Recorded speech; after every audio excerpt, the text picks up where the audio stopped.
Hello everyone. This video will be a two-parter. The first part is just me sharing stuff I acquired recently from my RPG collection, and the second part will lead into an update about what's going on with my project Undead Malefactors. Um, so yeah, for those who don't know, Undead Malefactors is this setting I'm working on. It's this planet ruled by the undead. And it's kind of like sci-fantasy horror, you know. Yeah, just look in my videos like Undead Malefactors. It's one of the previous episodes, if not the previous episode of Bruno's RPG chat talk. Okay, let's get started. First of all, I got House of the Blood King. The main reason why I got this, well, there's two reasons. The first reason is when this came out, when this was announced, I was heartbroken because Undead Malefactors I initially intended to be a BX game, and it deals with vampire lords from another world with some Geiger-inspired imagery. And behold, comes out a game that's vampires from another world with Geiger imagery. It's beautiful and it's awesome, and so I got it because obviously it speaks to my tastes. You know, it was something I had in mind too, but I also got it because I wanted to go through it and avoid any similarities that Undead Malefactors might have had with this. I mean, it's already similar in some ways, but I didn't want anyone to think I ripped it off. So I actually did go and remove some things that, by pure coincidence, were too similar to stuff in House of the Blood King. I did remove stuff from the game I'm working on, the setting rather, because of that. You know, like it's of course, how can I put this? We have vampires and Geiger armors and thrones and stuff like that. So yeah, the imagery is obviously something I like because it's something I asked an artist to make for me, Thesa. Um, so yeah, but it's a really cool adventure. You go against vampires. It says it's for characters third to fifth level, and a lot of people have said that, oh well, that's too low a level to deal with vampires. However, if you look through the adventure and you deal with the environment and the characters you'll come across intelligently, it's not like it's expecting you to be Blade and go into a room full of vampires and just like hack and slash your way in there. There's ways to play it smart and to make allies or to pit characters, NPCs against each other, which, yeah, it can be a third to fifth level game if you're playing smart. Okay, next one is very, very, very controversial. This one I kind of got as a collector's item because it's gonna go out of print this year, and the author has it's under license, and the author has said that the author will not. And I forget the pronoun of the author. The author has said that that adventure will never be published again because of the controversies. So kind of as a collector's item, I got it. So it's Blood in a Chocolate from Lamentations of a Flame Princess. Now, the two controversies from what I can gather. One is because it doesn't happen to the players, but there's an instance where players can witness an act of sexual violence. It's kind of like supposed to be morbid humor, very like macabre, grotesque, like because of the people involved. So I'm not gonna go into details, but that I think is a. I don't think it's a good complaint because it's Lamentations of a Flame Princess adventure. Like you should know that it's gonna push the envelope, right? Like by now, it's not like the company has, like it's not like it was doing like normal stuff and suddenly this comes out, like so. I think that complaint is not the good one. I like Tarantino movies and stuff will happen in Tarantino movies which are not, they're pretty dark. That said, there's another complaint which I can actually see the point of it. And I'm not the kind of person to go looking for problems and all that, but when you see a problem, you have to acknowledge it. And so I got the book. I took a look and I went, yeah, you know what? This is one where I can actually see why some people complained. So I feel like I'm complicit just in describing this, which is not okay. So the book has a depiction of pygmies, even though it goes out of its way to say they're not really pygmies. The book calls them pygmies, and they're like coffee people, like made of like mutated by coffee or something. It's not great. Yeah, call me woke if you want or whatever, but I think that that one was a problem. Um, I think there's a lot of ridiculous accusations and overreactions in her hobby, but that one definitely, I definitely think that one missed the mark. Um, when you're nervous just describing the thing, maybe it went too far. Maybe. Um, the author apologized, and most people decided to not accept the apology, and I don't know, make of it what you will. I think in life, artists, when they try to push the envelope, comedians or horror writers, or if they try comedy, especially dark humor comedy, maybe parodying something of the past, stuff like that. Sometimes creative mistakes will be made, and they have to be acknowledged. But also, it doesn't mean that we should crucify the person who made the mistake, in my opinion. So I hope that no one's still holding a grudge against that um, towards Kiel Chenier. I don't know how to pronounce the first name. Anyway, but it is what it is. Okay, moving on. Another book that apparently will not be renewed at Lamentations is Veins of the Earth. This is this feels like a dictionary. This is bigger than the Old School Essentials fantasy rulebook core book. So this is massive.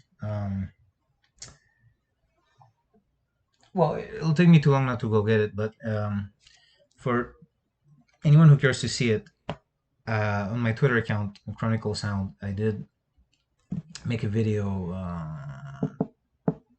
recently, maybe yesterday, from the date I post this, where I do hold like the Old School Essentials book next to this, and like this is bigger than a core book that has all of the main BX rules, just to give an idea.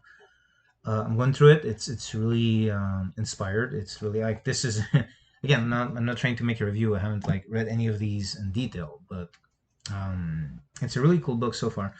The art really puts you in the mood. I like art punk, and in a way, I feel like it's sometimes you're not sure what you're looking at until you look at it for a while, but it does put you in that mood. I feel like see like it inspires a lot of mood, and that way it really works. Um,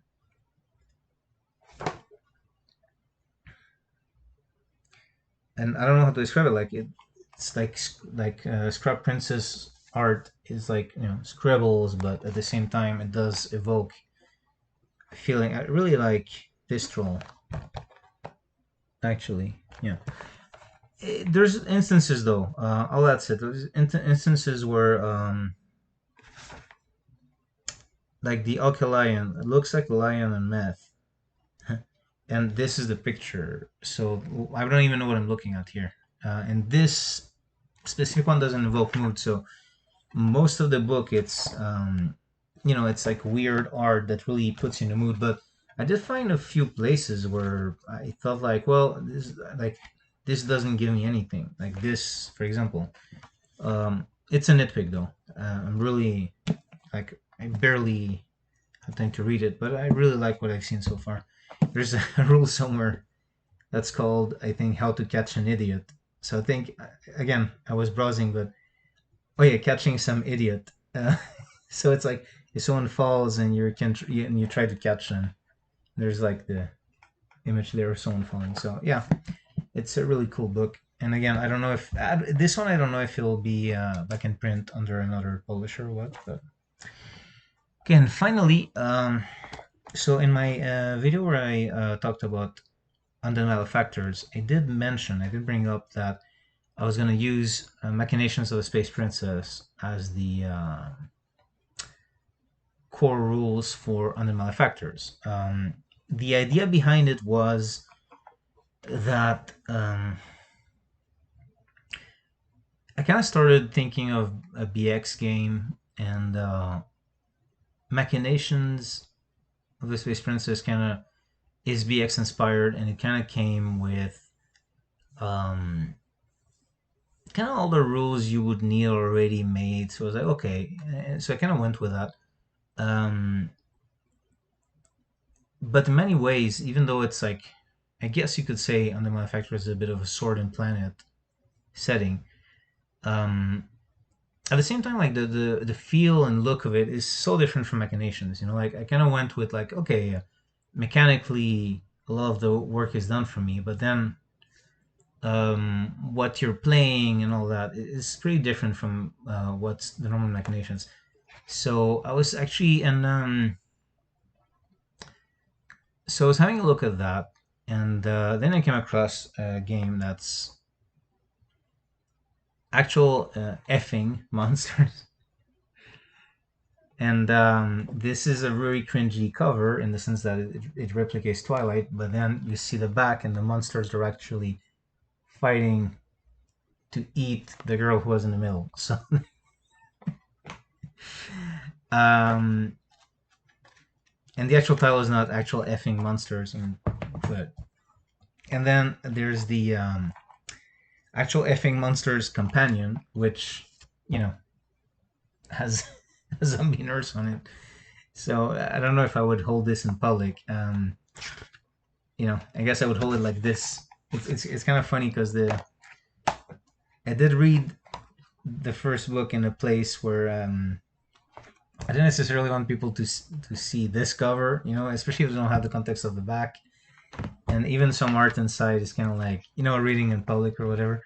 So it's already, even though it's new, I kind of held it like folded very often, so it's already pretty worn down. Um, and yeah, it's about really like playing monsters, and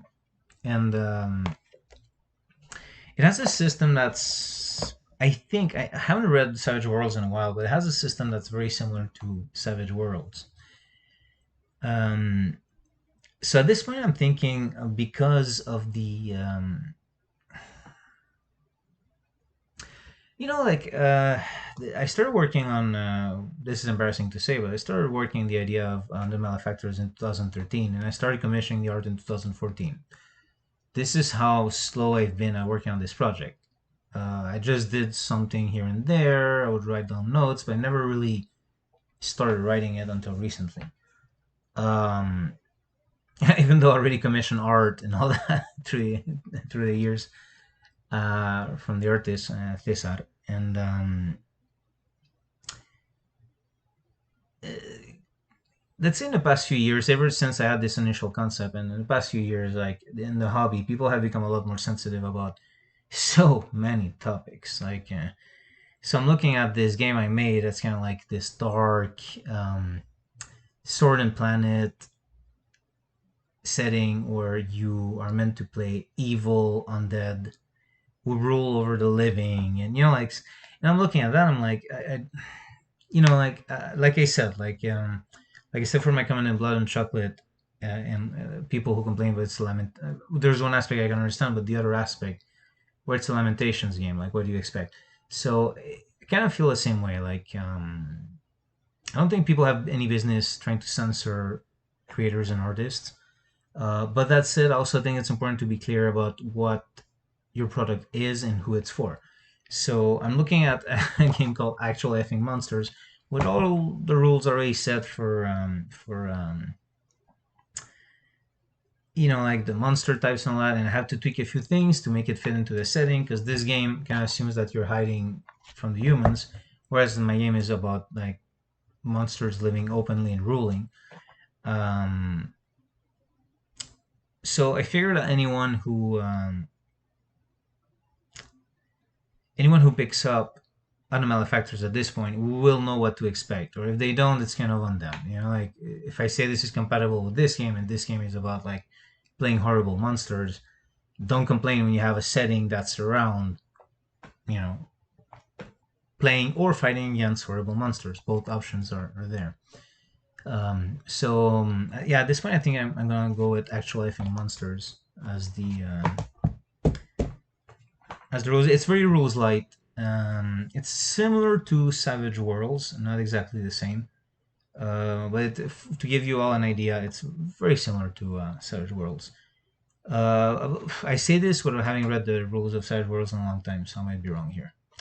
But yeah, all that to say, it's very rules light. It's very quick to